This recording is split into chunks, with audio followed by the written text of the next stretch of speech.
Kohinoor diamond చాలా valuable అనేది ప్రపంచంలో.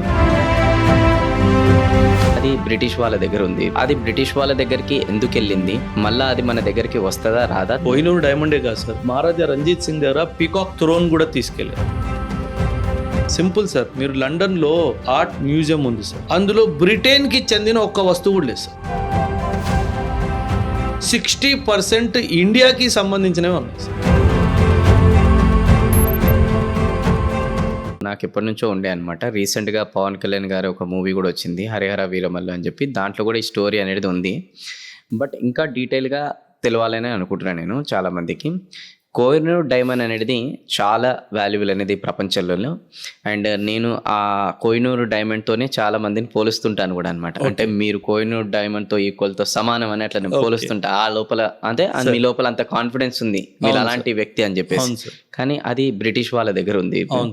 సో అది బ్రిటిష్ వాళ్ళ దగ్గరికి ఎందుకు వెళ్ళింది, మళ్ళీ అది మన దగ్గరికి వస్తుందా రాదా, తీసుకొచ్చే హక్కు అంటే మనకుందా లేదా ఏంటి? సార్ హక్కు ఖచ్చితంగా ఉంది సార్. ఇన్ఫ్యాక్ట్ చాలా సార్లు ఈ ప్రపోజల్ కూడా వెళ్తుంది సార్. కోహినూర్ డైమండే కాదు సార్, మహారాజా రంజిత్ సింగ్ దగ్గర పీకాక్ థ్రోన్ కూడా తీసుకెళ్లారు. ఓకే, పీకాక్ థ్రోన్ అంటే ఆయన కూర్చునే సీట్, అది అంతా డైమండ్స్ ఎమరాల్డ్స్ తో కట్టింది సార్. అది కూడా బ్రిటిష్ వాళ్ళు తీసుకెళ్లారు సార్. సో ఖచ్చితంగా ఈ ఈ మీరు అన్నట్టుగా Kohinoor diamond and in fact Kohinoor diamond కూడా మన గోల్కొండ మైన్స్ లో అదే సార్. ఓకే, నిజాం నుంచి మొఘల్స్ నుంచి రంజిత్ సింగ్ నుంచి బ్రిటిషర్స్ దగ్గరికి వెళ్ళింది. సో ఈ గోల్కొండ డైమండ్స్, కోహినూర్ డైమండ్ కూడాను, పీకాక్ థ్రోను, మరెన్నో సార్ మన విగ్రహాలు సార్, దేవుళ్ళ విగ్రహాలు కొన్ని వందల్లో తీసుకెళ్లారు సార్, కొన్ని వందల్లో వేలల్లో తీసుకెళ్లారు సార్. ఇవన్నీ తిరిగి ఇవ్వాలి అని మనం ఎన్నోసార్లు ప్రపోజల్స్ పెట్టుకున్నాము. కానీ ఇంక చెవిటోడు ముందు శంఖ మూజినట్టే వాళ్ళకి సార్. ఎందుకంటే వాళ్ళకు ఇది ఒక సార్ సింపుల్ సార్, మీరు లండన్లో బ్రిటిష్ వాళ్ళది ఆర్ట్ మ్యూజియం ఉంది సార్, అందులో బ్రిటన్కి చెందిన ఒక్క వస్తువు కూడా లేదు సార్. ఆ ఆర్ట్ మ్యూజియంలో 60% ఇండియాకి సంబంధించినవి ఉన్నాయి సార్. అంటే నువ్వు ఏమి తయారు చేసుకోలేని పరిస్థితుల్లో నా మీదకి వచ్చి నా మీద దాడి చేసి అక్రమంగా అన్నీ తీసుకెళ్ళావు సార్. అంటే తిరిగి ఇవ్వాలి అనే ఆలోచన కూడా వాళ్ళకి లేదు సార్. ఎందుకంటే వాళ్ళ మనస్తత్వం అట్లా కాదు సార్.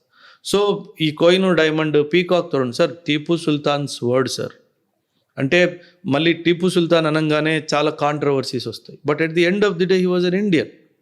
సో ఆ sword, Tipu Sultan sword, Sikh empires ఎన్నో ఆయుధాలు సార్ అవన్నీ తీసుకెళ్లారు. అండ్ వాటి మీద diamonds, jewels, sword. In fact Guru Gobind Singh sir, ఆయన బాణం అది ఏదైతే పాయింట్ ఉంటుందో అది గోల్డ్. ఆయన బాణంతో ఎవరైనా చనిపోయినా ఆ గోల్డ్ కరిగించుకొని ఆయన అంత్యక్రియలు చేసుకోవచ్చు. అంత ఆలోచన ఉండేది సార్. సో వార్లో కూడా ఎథిక్స్ ఉంది. బా సూపర్. అసలు వార్లో కూడా ఎథిక్స్ ఉంది. ఈ ఎథిక్స్ లేని దేశము బ్రిటిష్, ఎథిక్స్ లేని దేశం అమెరికా. సో ఖచ్చితంగా మనకు అది తిరిగి రావాలి సార్. మనం ఎన్నోసార్లు క్యాంపెయిన్స్ కూడా చేసాము, కానీ అది విఫలమైంది. బట్ డెఫినెట్గా ఏదో ఒక రోజు అది తిరిగి ఇండియాకి రావాలి. ప్రౌడ్ మూమెంట్ ఉంటుంది అది అసలు నిజంగా. అండ్ అలానే